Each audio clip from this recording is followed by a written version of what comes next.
You may not know they exist, but there's a group of men and women who dive into dark waters when law enforcement calls. The Jones County Search and Rescue Dive Team is trained to go into murky ponds and muddy rivers, relying only on their sense of touch to guide them. Today, I got the chance to see how they prepare for their adventures into the unknown.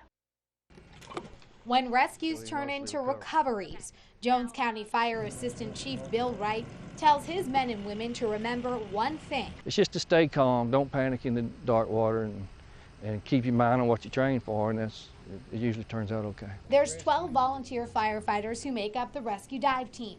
They're the people who jump into murky waters after tragedy strikes. Family members, by the time we get there, are aware of what's going on, but once we make that recovery and get their loved one out of the water, they're really appreciative. But they have another important role. We also do evidence recovery. And most of the time when divers like Keith Isley are looking for evidence, they're not looking at all. You're not going to be able to see much while you're down there. It's going to be so muggy and black.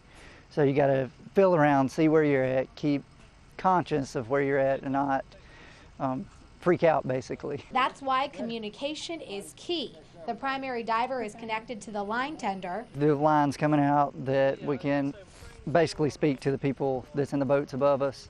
And we can, like if we pull on the line so many times, they'll know what we're trying to communicate to them. And there's 4 others involved in the recovery, all ready to jump in case equipment fails. Anything goes wrong with this one, we got a backup air supply. Or a diver runs into fishing lines, barbed wire, or just needs help. If we do get in trouble, we train in rescue techniques for each other. Because when you're heading into the unknown, Chief Wright says it's a good feeling knowing someone's got your back.